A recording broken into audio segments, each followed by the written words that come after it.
Hello and welcome to Tech Deals, Intel's 7th generation Kaby Lake line of processors and 200 series motherboards. What is this video and why should you watch? In this video, I'm going to cover the entire line of 7th generation processors from Intel, from the $65 Pentium G4560 all the way up to the $350 i7-7700K. I'm going to explain who should use them, what benefits each processor provides, and what motherboard I think they should be installed in. Linked in the video description below will be several things. First of all, every product and everything that I mentioned in this video will be linked to both Amazon and Newegg down there. Be sure to check the prices between both stores. Both are great companies and they sell everything that I mention here. So see whichever place is selling it for the least and buy it where it makes the most sense for you. I will also have linked in the video description below all of my motherboard reviews. I will have reviews of all the different products you see sitting here where I unbox them and take them out. So if you want more details on inexpensive motherboards, high-end motherboards, you will find that all in the video description below. First, I want to briefly mention the motherboards that have come out with the 7th generation processors. Over here we have a B250 motherboard, and in front of me I have a Z270. There is actually a third chipset called an H270 motherboard. I'll talk about that in a second. But in short, if you are looking at one of the high-end overclockable K-level processors from Intel, then generally you should be on the Z270 board. Everything else should generally be on the B250 board. Now, B250 boards range in price between $65 and $100. This particular board happens to be one of the $100 boards. It's full-featured, it has 4 memory slots, it supports AMD CrossFire. It's a very nice board. But you can also find very good boards from MSI, ASRock, and other companies for about $65 that will do the job just fine. Everything from the Pentium to the i5 and i3 non-K processors can all be installed in a B250 and all will run at full speed. The Z270 series boards start at about $110 and go way up from there. This happens to be a Republic of Gamers Strix gaming board from Asus for $200. Previously reviewed, this board is in my $1,500 build. The full build video will be in the video description below if you'd like to see this being installed into a computer. But there are some very good $130 to $160 choices in the Z270 series. I will link to several of them in the video description below. So processors, let's start off with the Pentium line of chips. The Pentium line is exciting this time around. For the first time ever, Intel has added hyperthreading to the Pentium line of processors. This was not true in the 6th generation and all the previous lines before this one. What this means is that while the Pentium series of chips are 2 cores, they are 4 threads. It's basically an i3 on a budget. So it presents itself as being 4 processing cores to the operating system. It really isn't. There's really only 2 execution units. However, smoother multitasking, smoother game playing. For $65, the G4560 is an excellent value for the money. 3.5 gigahertz clock speed, Intel's HD 610 integrated graphics chip, $65. Install it on a $65 B250 motherboard. It's a very, very reasonably priced option for excellent performance. I will be doing a build video in the future using that chip and a $65 board so you can get an idea of what to expect for performance. Now, there are 2 more Pentium processors I will mention briefly. I generally don't recommend them because they don't offer the value for the money that I like to feature here on Tech Deals. The G4600 and the G4620 are 3.6 and 3.7 gigahertz respectively. They're very small clock speed jumps over the 4560. You won't notice a 100 megahertz difference between those chips. There is, however, one other change. The G4600 and 4620 have the Intel HD 630 integrated graphics. All that means is they have double the graphics performance of the 4560. This only matters if you plan to use the integrated graphics built into the chip. If you're going to play games, everything from League of Legends to Minecraft to Counter-Strike Global Offensive, which will all play just fine on this processor, then I would spend the extra $25 to get the G4600, which has the HD 630 graphics. However, if you're going to install any dedicated gaming graphics card, save your money and get the 4560. The next line of CPUs is the i3 series. Now the i3 series is interesting because we have a brand new processor that Intel has never done before. The i3-7350K unlocked processor. Intel has never done an i3K chip before. Now just to be clear, if you're not familiar, any of the processors with a K at the end of the model name means that the processor multiplier is unlocked, meaning you can run them faster than they shipped from the factory. Now to do so, you will need a Z270 series motherboard. This happens to be a $200 ASUS Republic of Gamers Strix Z270E motherboard. I've previously reviewed this, and this is actually installed in my $1,500 1440p gaming rig that I've done a whole build video series on. Link to that in the video description below. Basically everything I'm going to mention in this video should be down there. If it's not, mention it, I'll be sure to add it. Now, this processor ships at 4.2 gigahertz. You should easily be able to run this chip at 5 gigahertz with adequate cooling. Please note, none of the K chips come with a cooler in the box. The Pentium and all of the non-K chips do come with a cooler. This has a heatsink and fan in the box. Use it. It works fine. There's nothing wrong with it. But all three of these K chips come with no cooler, so you will have to add cooling. Cooling is a subject for a different video, but I will say that cooling options range from $30 up to about $100 depending upon how much cooling you want and how much overclocking that you want to do. However, all of these chips should run at 5 gigahertz with adequate cooling. Now the i3-7350K is a $180 processor. That is also the most expensive i3 that Intel has ever released. There are other i3 chips you might want to consider. The base level model is the i3-7100 for $120 at 3.9 gigahertz. It's only 300 megahertz less than this chip, and it's substantially less expensive, $60 less expensive for only 300 megahertz. It's a really good value for the money if you want to step up to an i3. However, this is unlocked. This will run at 5 gigahertz with adequate cooling. The i3-7100 will not. Something to keep in mind. The other two models of i3 are the i3-7300 and the i3-7320. Those processors are 4.0 and 4.1 gigahertz respectively, and they are $150 to $165 respectively. I don't think either one of them are honestly worth considering. It's really either go to the low end, either the Pentium or the i3-7100, or spend a bit more to get the K processor, put it in an overclockable motherboard, and get a lot of clock speed out of it. Depends upon what your needs are. It is worth noting that all of the non-K i3s work perfectly in a B250 board. So you can buy a $65 to $100 motherboard and install the $120 i3-7100 and you'll be good to go. If you install the i3-7350K into a B250, you cannot overclock it. It's not worth spending the money on this unless you're going to put it into one of these nice motherboards.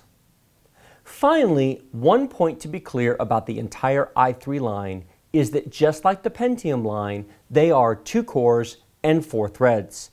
This is an important distinction because while the naming scheme is different, the chips really aren't. 2 cores, 4 threads, 2 cores, 4 threads. Now, the Pentium line is 3.5, 3.6, and 3.7 gigahertz, while the i3 line starts at 3.9 and goes through 4.2. But these are just clock speed differences. The actual chips themselves are basically the same processors. So if you are thinking of getting an i3, I would strongly encourage you to consider a Pentium, and specifically this Pentium, the G4560, to save some money and get almost the same performance as most of the i3 line, unless you go with the K chip and plan to overclock to 5 gigahertz. Moving on to the Core i5 line. The Core i5 line has long been considered the mainstream, middle-of-the-road, for everyone processor. I quite like the i5. The big difference between the i5 and the i3 and the Pentiums is 4 true processing cores. No hyperthreading here. These are all 4 real processing cores. Multitasking, video editing and rendering, playing advanced games such as Battlefield 1, Rise of the Tomb Raider, Dishonored 2. If you want to play advanced AAA gaming titles, you want to be on at least a 4-core processor. If you want to do content creation, multitasking, you want to have 10 web browser tabs open at once, you want to be watching a video while playing a game, you definitely want to be on at least an i5 processor to get 4 real cores. The line starts with an entry-level i5-7400 processor. There are 2 more models above that, the i5-7500 and the i5-7600. The top of the line is this one here, the i5-7600K. What are the differences? In short, the K processor, just like the i3, when installed on a Z270 motherboard and given sufficient cooling, should be able to overclock to 5 GHz. It has the same 4 cores, the same internal structure, the same integrated graphics, the same cache as all the other 5 i5 chips. The only difference with the K chip is it does not come with a cooler, and installed on a Z270, it will overclock quite comfortably given sufficient cooling. The other 3 models, the i5-7400, the i5-7500, and the i5-7600, are separated only by their base and turbo clock speeds that they ship with from the factory. All 3 come with the Intel stock cooler. You can absolutely run those chips on an Intel stock cooler just fine. You don't have to buy additional cooling if you don't want to.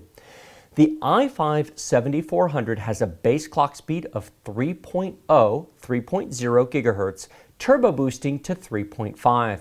Please note it will not run above 3.5. That's its max clock speed. It costs about $180, which you will note is basically the same price as the i3-7350K. And I honestly don't think most of you should buy that chip. It's really designed for OEMs and large companies that make pre-built machines, Acer, Lenovo, HP, Dell, etc. They love that processor because if they build 1 million computers and save $20 per computer, that's a lot of money. So if you are upgrading or building your own machine, I recommend you skip the i5-7400 and at least go to the i5-7500. Why? The i5-7500 is $20 more. It is $200 instead of $180. What do you get for that extra money? Clock speed, 3.4 GHz base, 3.8 GHz turbo. That is a 400 megahertz increase in base speed and a 300 megahertz increase in turbo speed. It will be noticeable enough over the 7400 if you're building your own machine to make it worth the $20. Basically, if you're going to spend the money for a motherboard and a processor and new memory and a nice graphics card, the extra $20 shouldn't break the bank, and the extra 300 to 400 megahertz of clock speed is definitely nice to have. That's like a 10% performance boost compared to the 7400. Now what about the 7600 non-K chip? Its base clock speed is only 100 megahertz faster than the 7500. It is 3.5 instead of 3.4. Now the turbo speed is noticeably faster at 4.1. It's a 300 megahertz faster turbo speed, but only a 100 megahertz faster base speed. The turbo speed is nice, but you will only really get the top turbo speed if you're using 1 core. If you're multitasking or playing games, none of the chips will run at their top turbo speed. And so realistically, you're looking at maybe a 200 megahertz difference between the 7500 and the 7600. I recommend the 7500. I think most people should get the 7500. Now, if you can find the 7600 for $10, $15, maybe $20 more, sure, by all means, go ahead and spend the extra money. You'll get a little bit extra clock speed, and that never hurts. On the day I filmed this video, in the first week of February 2017, there was currently a $30 price difference between the 7500 and the 7600. I don't think it's worth $30, but that's a personal choice. If the price is less, make the step up. If it's the same or more, I would recommend sticking with the 7500. Finally, all of the non-K chips I would install in the B250 series of motherboards. There's no reason to go to a Z270 series of boards. These cost more, they take up more room. If you're not going to get an unlocked processor, I would be absolutely satisfied installing any of the non-K chips into a B250 board. Now, which B250 board you buy, That's a different topic, and it's a topic for another video. I will do a B250 comparison. I actually have 3 different B250 motherboards. I'm going to do a comparison video in the future talking about the differences. While I would install one of the Pentium or the i3 non-K chips in one of the $65 B250 boards, I would give serious consideration to installing the i5-7500 into this B250 board. Why? This board has 4 memory slots, more USB ports. It supports AMD's CrossFire. You can install 2 AMD graphics cards in this board. You can't in the less expensive boards. It's a very nice board. Now, it is $35 more expensive than the very low-end boards, but if you're spending $200 on your CPU, $100 for a motherboard strikes me as reasonable. The next question people are likely to ask is, what about the H270? There is a motherboard not here between the B250 and the Z270, and it's called the H270. The feature differences and the expandability, the options available on an H270 are not dramatically different from a B250. If you want more features, more USB ports, more PCI Express lanes than the B250 has to offer, I would recommend making the leap and going ahead and getting a Z270 board. I would skip the H270 completely in this generation of processors.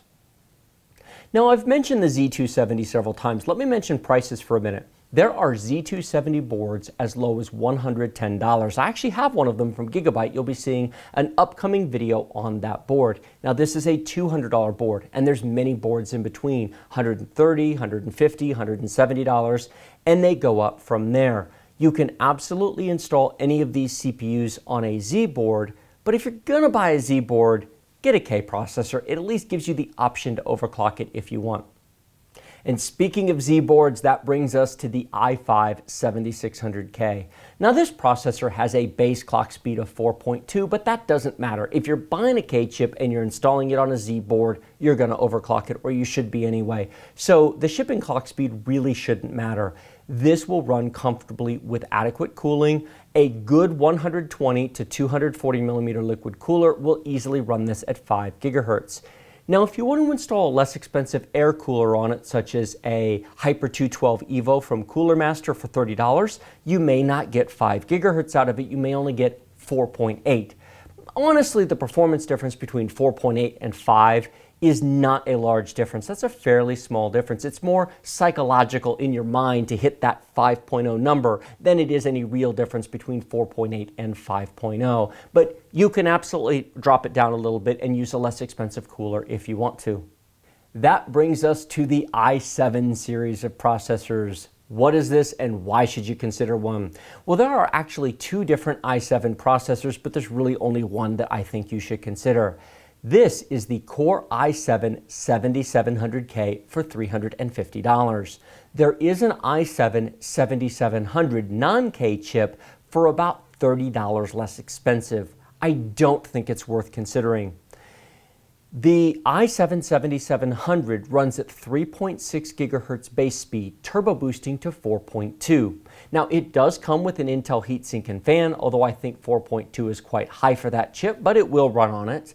And you can install the i7-7700 into the B250 board. However, if you are going to spend $320 on a processor, $350 does not strike me as unreasonable in terms of a price jump. It's about 10% more money. Now, ignoring overclocking for a minute, the base clock speed of the K chip is 4.2 with a turbo boost to 4.5. That is a noticeable performance jump over the 3.6 gigahertz base of the non-K chip. So we're not going to talk about the non-K i7 anymore. I really recommend that if you have a need for an i7, you step up to the 7700K. Furthermore, it should be installed in a Z270 board. Now, you may or may not want to spend $200 on a wonderful board like this ASUS Republic of Gamers Strix Z270E board, previously reviewed and installed in my $1,500 build, but there are some excellent $150 options available that still give you NVIDIA SLI support and 4 memory slots and many USB 3.0 and 3.1 slots. There's many great choices to install one of these chips into. The i7 processors have 4 processing cores, just like the i5 does, but it has hyperthreading like the i3 does, so it has 8 threads. What this means is that Windows in your program see it as an 8-core chip. It's not. It's a 4-core chip. It is not double the performance of an i3, but there are situations where it is a noticeable benefit over an i5. What situations might make you want to step up to an i7 processor? There's basically 3 situations where I can see most people would want to consider the leap from the i5 to the i7 chip. Number 1, gaming. Do you want to play Battlefield 1? Do you want to play the new crop of AAA game titles coming out in 2017? I would highly recommend it if your budget allows, stepping up to the i7-7700K. Games are starting to use more than 4 threads. There is a difference in terms of smoothness in games such as Battlefield 1 on an i7 versus an i5. Please note, this does not mean that your maximum or average frame rates in games are going to be noticeably higher. Your minimum frame rates are going to be better. This is a very important distinction because if you just look at benchmarks where you look at average frame performance between an i5 and an i7, you won't see a lot of difference. It's the minimums that will be better. It's the smoothness of play. It's one thing to have a lot of large spikes in your overall gameplay, but if your lows, if your stutters are quite bad, you still have a pretty poor overall experience.